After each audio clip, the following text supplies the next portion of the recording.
مختلف فرقوں سے آپ کا تعلق ہے اور آپ اس میں بڑے متشدد ہیں, دوسرے کو آپ سمجھتے ہیں یہ ایسی کی تیسی, اس کی زبان سے کوئی لفظ ایسا نکل گیا جس میں گستاخی کا پہلو نکل رہا ہے, فوراً گستاخی کے فتوے. اپنے والے بزرگ کی کتاب میں بھی پوری گستاخی ڈیٹیل سے لکھی ہوئی ہے, اس کو ایسے ٹھنڈے پیٹوں کیا کر جاتے ہیں, پی جاتے ہیں. ایکچولی اصل میں تو وہ یہ نہیں تھا, ان کا مقصد یہ نہیں. یہ ہول سیل کے حساب سے ہمارے سوسائٹی میں الحمدللہ ہو رہا ہے. بات آ رہی ہے سمجھ میں کہ نہیں آ رہی ہے؟ دوسرے کے, اچھا ابھی پھر زیادہ رشتہ داروں پہ جاؤں گا تو پھر آپ کے رشتہ دار پریشان ہو جائیں گے, تو میرے بارے میں کہہ رہے, تو بالکل میں ہی ایسا ہوں. تو بھائی بغیر تحقیق کے, جب تک یقینی, میرے پاس ایک شخص آیا کسی سیاسی لیڈر کے بارے میں کہنے لگا کہ اس کی کروڑوں کی جائیدادیں ہیں اور حرام جائیدادیں بنائی ہیں اس نے. میں نے کہا دیکھو, جس سیاسی لیڈر کے بارے میں آپ نے کہا ہے نا, ہو سکتا ہے کروڑوں کی نہ ہو, اربوں کی ہوں.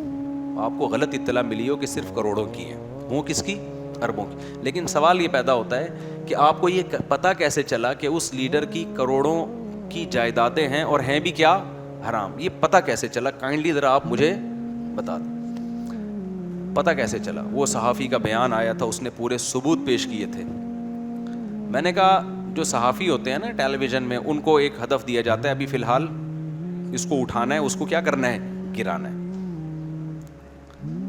تو انہوں نے جو رپورٹیں پیش کی ہیں, ان رپورٹوں کی آپ نے تحقیق کی ہے کہ یہ صحیح ہیں بھی کہ نہیں ہے؟ بس جو ادھر سے سنا, جو ادھر سے سنا, ٹرم پٹرم اٹھا کے مارکیٹ میں پھیلا دیا.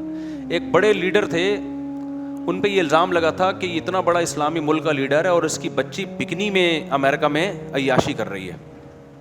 ہم نے بھی کہا یار بہت غلط ہو گیا. تو جب ہمارا میری ان سے ملاقات ہوئی, میں نے کہا آپ کی بچی, آپ ایک اسلامی ملک, ایک میں نام نہیں بتاؤں گا, اسلامی ملک ایک ذمہ دار ہو اور آپ کی بچی بکنی میں کیا کر رہی ہے؟ سر یہ غلط ہو گیا نا. اس نے کہا میری کوئی بیٹی نہیں ہے بھائی, میری تو میں بے اولاد ہوں. ہم نے کہا یار یہ سوسائٹی میں ہو کیا رہا ہے؟ خدا کی قسم اتنا جھوٹ بولا جا رہا ہے نا, سب ہی کر رہے ہیں یہ کام, میں کسی کو مستثنا نہیں کر رہا. یہی سیاسی لیڈر ہمیں جہنم میں بھی لے جانے کا ذریعہ بنیں گے اور جہنم میں بھی لے جانے کا ذریعہ بنیں گے. جنت منہ سے نکل نہیں رہا میرے. تو اعتدال سے نفرت بھی اعتدال سے, محبت بھی اعتدال سے. اور ایک کام کرو, کوئی تبصرہ نہ کرو, بس جب تک یقینی دلیل آپ کے پاس نہ ہو آپ لا ادری کہنا سیکھو. لا ادری کا مطلب مجھے معلوم نہیں. ابے یہ فلاں نے یہ کر دیا, بھائی ہو سکتا ہے کیا ہو, اللہ کی قسم میں نے نہیں کیا یہ, مجھے معلوم نہیں. یہ ضروری نہیں ہے کہ مجھے اور آپ کو سب کچھ پتا ہو. بھائی نہیں پتا یار مجھے, بہت سی باتیں لوگ مجھ سے آگے پوچھتے ہیں, میں کہتا ہوں مجھے معلوم نہیں ہے. کہتے ہیں یار آپ کو اپنے سیاسی لیڈروں کے ساتھ بھی آپ بیٹھتے ہو, گورنر سے بھی ملاقات ہوئی. میں نے کہا ہوئی تو لیکن اس پہ تحقیق کا موقع نہیں ملا مجھے, اور میں نے کرنا بھی کیا تحقیق کر کے. اس لیے میرے بھائی اپنی زبان کو کیا کرو, کنٹرول. آپ اگر یہ کہہ دو گے نا مجھے معلوم نہیں ہے, قیامت میں بچت ہو جائے گی. یہ کہہ دیا کہ مجھے معلوم ہے, پھر اللہ پوچھے گا کہ تجھے معلومات صحیح تھی یا غلط, یہ تجھے پتا کیسے چلا. میں آپ کو, اگر مجھے خطرہ نہ ہوتا نا, بہت سارے ایک نئی جنگ نہ شروع ہو جائے, میں آپ کو 10-15 خبریں بتاتا کہ جو قوم میں مشہور ہیں کہ ایسے ہیں, حقیقت میں وہ کیا ہیں, ویسے نہیں ہیں. اور میرے پاس اس کے ویسے نہ ہونے کے اتنے مضبوط دلائل ہیں, مشاہدے سے بڑھ کر کوئی دلیل ہوتی ہے؟ وہ میں آپ کو بتانا شروع کروں, یہ مشہور ایسے, حقیقت میں ایسے نہیں ہے, کیوں نہیں ایسے, اس کی یہ دلیل ہے. لیکن ایک جنگ چھڑ جائے گی. اس لیے اس بارے میں خاموشی کیا ہے بھائی, ہمیں نہیں پتا. ہاں جو بات یقینی پتا ہے اس کو پھر پھیلاؤ تاکہ لوگ غلط فہمی سے نکلیں. تو قرآن یہی حکم دے رہا ہے کہ ایسے نہ ایک دم جذبات میں آ جائے کرم. آگے اللہ میاں نے حکم دیا, وَإِن طَائِفَتَانِ مِنَ الْمُؤْمِنِينَ اقْتَتَلُوا, دو مسلمانوں کا آپس میں جھگڑا ہو جائے تو تم نے کیا کرنا ہے؟ ہم لوگ جو کرتے ہیں وہ کیا کرتے ہیں, دو کا جھگڑا ہو گیا تو ہم کوشش کرتے ہیں کہ یہ جھگڑا اور زیادہ اچھی طریقے سے ہو جائے. کوشش ہماری یہی ہے, چسکے لیتے ہیں, لڑاؤ یار انسان, اور دبا کے اور ایسے کلپ بنا کے ڈالو. تو قرآن کہہ رہا ہے فَأَصْلِحُوا بَيْنَهُمَا, دونوں میں اصلاح کی کوشش کرو.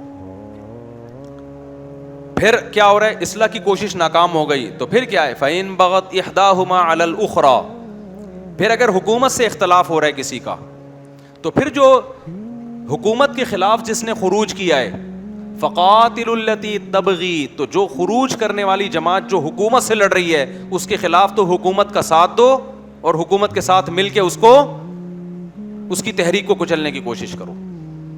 اسلام میں گورنمنٹ کے بڑے رائٹس ہیں, سمجھ رہے ہو, تاکہ مسلمانوں کا اتحاد خراب نہ ہو. میں سمجھا پا رہا ہوں اپنی بات؟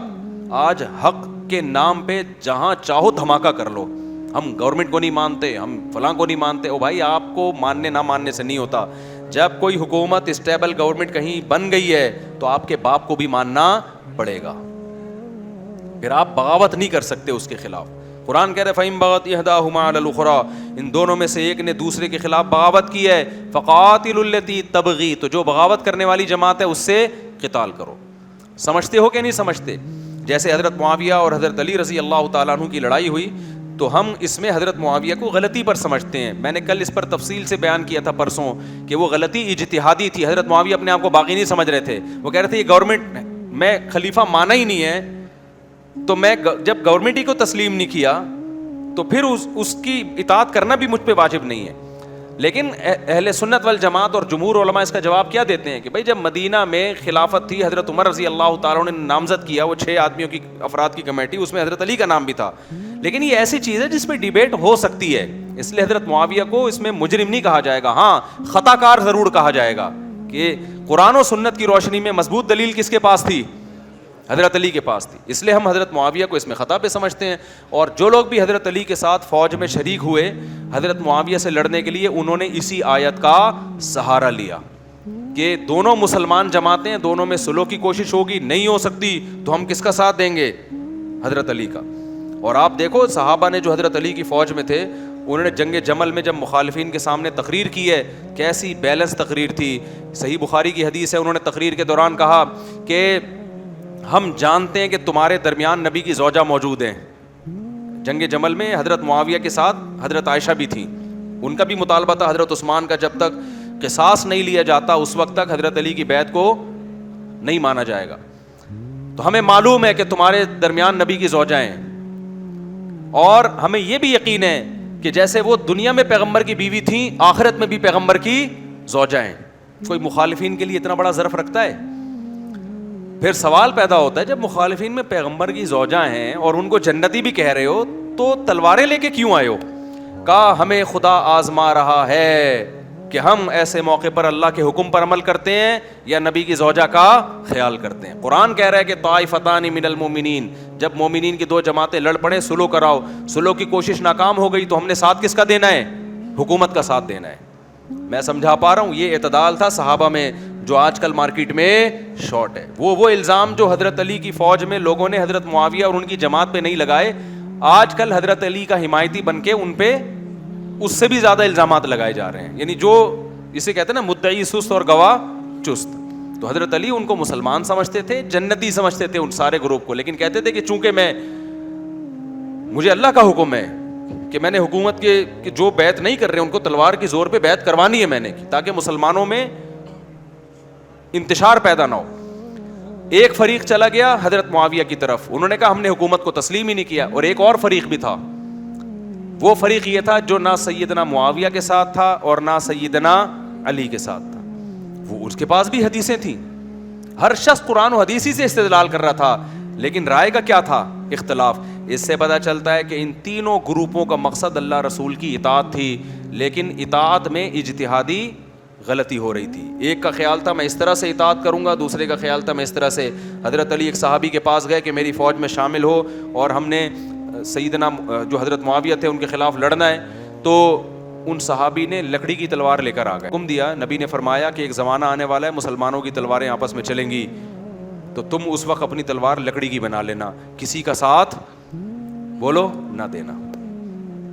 میں کسی کے ساتھ, کیونکہ میری تلوار کسی مسلمان کے خلاف نہیں. وہ حضرت علی کو بھی مسلمان سمجھ رہے ہیں اور حضرت معاویہ کو بھی. یہ حضرت علی کا ظرف تھا, انہوں نے ان کو مجبور نہیں کیا کہ نہیں آنا ہے تم نے, میں قرآن و سنت تم سے زیادہ سمجھتا ہوں. نہ انہوں نے کہا ٹھیک ہے بھائی, اگر آپ کی رائے ہے کہ دونوں طرف مسلمان ہیں, نہیں تلوار. تو ایسے بھی بہت سارے صحابہ تھے جنہوں نے دونوں میں سے کسی کا ساتھ اس بیس پہ نہیں دیا کہ ہماری تلوار کسی کافر کے خلاف اٹھ سکتی ہے, کسی مسلمان کے خلاف نہیں اٹھ سکتی. سمجھتے ہو؟ ہم ان تینوں فریقوں کو کیا سمجھتے ہیں؟